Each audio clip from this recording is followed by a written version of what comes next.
আরজিকর কাণ্ডের আজকে 5ই সেপ্টেম্বর বৃহস্পতিবার সুপ্রিম কোর্টের শুনানি ছিল, কিন্তু সেই শুনানি স্থগিত হয়ে গেল।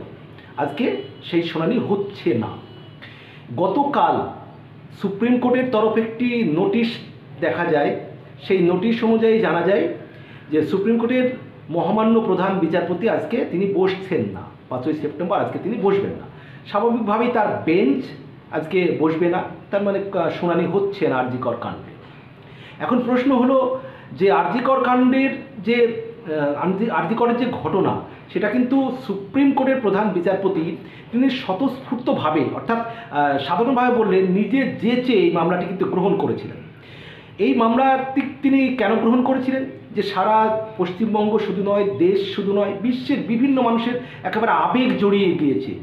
দেশ বিশ্বের বিভিন্ন জায়গায় আন্দোলন হচ্ছে। স্বাভাবিকভাবেই এই আবেগটা নিশ্চয়ই সুপ্রিম কোর্ট এবং প্রধান বিচারপতিও বুঝতে পারছেন। এই মামলা যদি একের পর এক পিছিয়ে যায়, সেটা কিন্তু চূড়ান্তভাবে হতাশা গ্রাস করবে আন্দোলনকারীদের মধ্যে, নাগরিক সমাজের মধ্যে, নির্যাতিতা ডাক্তারের বাবা মায়ের মধ্যে, সবার মধ্যে কিন্তু হতাশা গ্রাস করবে। যেমন এই আজকে শুনানি হচ্ছে না এই খবর সামনে আসার পরেই আন্দোলনকারীরা কিন্তু হতাশা ব্যক্ত করেছেন, হতাশ হয়েছেন। চিত্রশিল্পী সমীর আইস তিনি একেবারে হতাশাপূর্ণ মন্তব্য করেছেন। তৃণমূল সাংসদ সুখেন্দু শেখর রায় তিনি পোস্ট করে একটি সুন্দর পোস্ট করেছেন যে তারিখ পে তারিখ যেন না হয়ে যায়, অর্থাৎ তারিখের পর তারিখ যেন না আসে। নির্যাতিতার বাবা মা হতাশা ব্যক্ত করেছেন আজকে শুনানি না হওয়ার জন্য। বিখ্যাত ডাক্তার কুণাল সরকার তিনিও হতাশা ব্যক্ত করেছেন যে সারা দেশ তথা পৃথিবী যে একটা আবেগ জড়িয়ে গিয়েছে এই নির্যাতিতার এই যে ঘটনাকে কেন্দ্র করে, সেই আবেগটা যেন সুপ্রিম কোর্টও বোঝার চেষ্টা করে বিচারপতি। তারা বুদ্ধিমান মানুষ, সুপ্রিম কোর্টের বিচারপতি যারা, অবশ্যই তারা বুঝতে পারবেন, বুঝতে চাইবেন মানুষের কী আবেগ এই আরজিকরের ঘটনাকে কেন্দ্র করে। আশা করছি এইভাবে ডেটের পর ডেট এই ঘটনার ক্ষেত্রে হবে না, খুব দ্রুত শুনানি হবে। এবং সিবিআইয়ের আজকে সুপ্রিম কোর্টে রিপোর্ট দেওয়ার কথা ছিল। এখন শেষ পর্যন্ত রিপোর্ট জমা দেবে কিনা সিবিআই সেটা তো সময় বলবে, এবং কত দ্রুত শুনানি হচ্ছে সেটাও কিন্তু আমরা দেখতে পাবো। এবং আমরা আশা করে আছি যত দ্রুত আরজিকর মামলার শুনানি হবে এবং যারা দোষী তারা সামনে আসবে এবং তাদের শাস্তির ব্যবস্থা অবশ্যই হবে। আরেকটি ঘটনা অবশ্যই বলবো যে গতকাল নির্যাতিতার বাবা মা এবং কাকি মুখ খুলেছেন। কলকাতাতে গতকালও রাত্রে প্রতিবাদ হয়েছে। রাত্রি 9টা থেকে 10টা পর্যন্ত আলো নিভিয়ে মোমবাতি জ্বালিয়ে প্রতিবাদ হয়েছে শহরে। এবং এই প্রতিবাদ বিভিন্ন অনেক জায়গাতেই হয়েছে, কিন্তু কলকাতায় যেখানে প্রতিবাদ হয়েছে সেখানে নির্যাতিতার বাবা মা কাকিমা ছিলেন। তারা একেবারে যে অভিযোগগুলো করছেন যে পুলিশ কি অমানবিক আচরণ করেছে, নির্যাতিতা যেদিন মৃত্যু হয়েছিল সেই দিন দেহ নিতে যাওয়ার সময় দেহকে তাদের যে নির্যাতিতার মৃতদেহ দেখতে দেওয়া হয়নি, অনেক অনুরোধ করেও।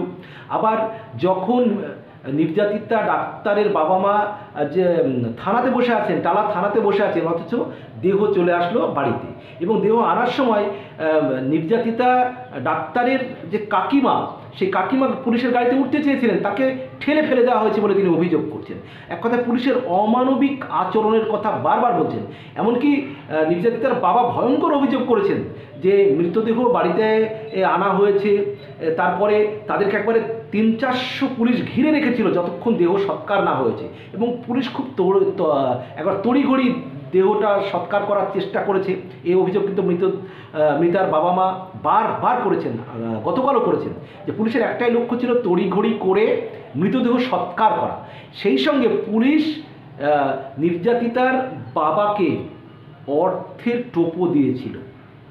পুলিশ এই ঘটনাতে মুখ বন্ধ করার জন্য নির্যাতিতা মহিলা চিকিৎসকের বাবা মাকে টাকার টোপও দিয়েছিল। এই অভিযোগ কিন্তু গতকাল নির্যাতিতার বাবা করেছে। তাহলে পুলিশের ভূমিকা কোন জায়গায় দাঁড়াচ্ছে? আবার হসপিটালে যখন নির্যাতিতার বাবা মা দেখতে গিয়েছে, মহিলা চিকিৎসকের বাবা মা, তাদেরকে 15 জন ডাক্তার একেবারে প্রায় জোর করে একটি সাদা খাতাতে সই করতে বলে, সাদা কাগজে। কেন? তাহলে সেই হসপিটালের কী ভূমিকা, পুলিশের কী ভূমিকা? 14 তারিখে আরজিকরে ভাঙচুর হওয়ার পর পুলিশ কমিশনার বিনীত গোয়েল সাহেব মহাশয় তিনি গিয়ে 1-1.5 ঘন্টা পরে গিয়ে অনেক কথা বলেছিলেন। তার মধ্যে বলেছিলেন পুলিশ কী না করেছে এই নির্যাতিতার এই তদন্ত করতে গিয়ে। এই যে কী না কী করেছেন সেটা তো নির্যাতিতার বাবা মাই বলে দিচ্ছেন, যে তারা কী না কী করেছেন সেটা তদন্তের জন্য নয়, এই ঘটনাটিকে ধামা চাপা দেওয়ার জন্য, এই ঘটনাটিকে চেপে দেওয়ার জন্য, এই ঘটনাটিকে অন্যদিকে মোড় ঘুরিয়ে দেওয়ার জন্য আপনারা কত না কী করেছেন সেটা কিন্তু অন্য মানুষকেও বলছে না, সেটা বলছে নির্যাতিতার বাবা মা, নির্যাতিতার কাকি। এরপর কি জবাব দেবেন পুলিশ? আর এই সমস্ত কিছুর দায় কি কোনোভাবেই চলে আসে না স্বাস্থ্যমন্ত্রী, স্বরাষ্ট্রমন্ত্রী, মুখ্যমন্ত্রী মমতা ব্যানার্জির উপরে? পুলিশ কেন এরকম করেছে?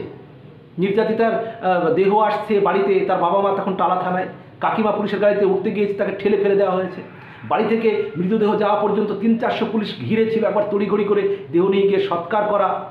পুলিশ নির্যাতিতার বাবাকে টাকা দেওয়ার টোপ টাকা দিতে চেয়েছিল বলে যে অভিযোগ করছে। এ কেমন কথা এগুলো? এরপর পুলিশকে কেউ বিশ্বাস করবে? আবার হসপিটালে 15 জন ডাক্তার সাদা খাতায় সই করতে, কেন সাদা খাতায় সই করতে বলবে? কেন বলবে এই ধরনের সাদা খাতায় সই করে মানুষ? কেন করবে সাদা খাতায় সই? মানুষ কি অশিক্ষিত পেয়েছেন নাকি? যে ডাক্তাররা এটা করেছে তাদেরকে কেন কাস্টডিতে নেওয়া হচ্ছে না?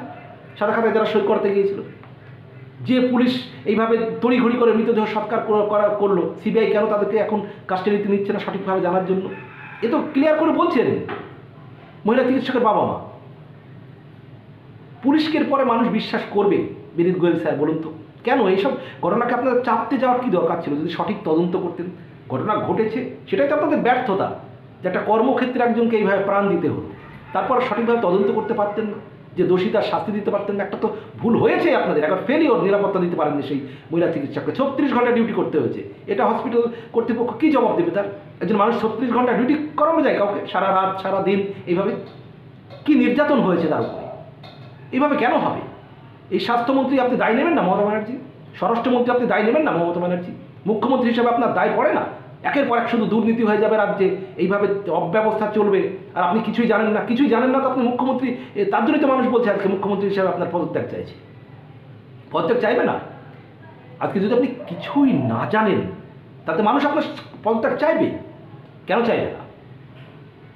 আপনি কিছুই জানেন না যখন, এত কিছু ঘটে যাচ্ছে রাজ্যের, এটা মানা যায়? এ ধরনের ঘটনা ঘটে যাবে আর আপনি বলবেন আপনি জানেন না, আপনার পুলিশ সঠিক তদন্ত করছে, অথচ তার পরিবার কি বলছে? এরপরে আপনার বিশ্বাস করতে হবে যে সঠিক তদন্ত করতে গিয়েছিল পুলিশ? এরপরে আর বিশ্বাস করবে না মানুষ। বন্ধুরা, আপনারা কি মনে করছেন? দর্শক বন্ধুরা, অবশ্যই আপনাদের মতামতের জন্য অনুরোধ রইল, অবশ্যই মতামত জানাবেন। ধন্যবাদ, সবার জন্য শুভকামনা।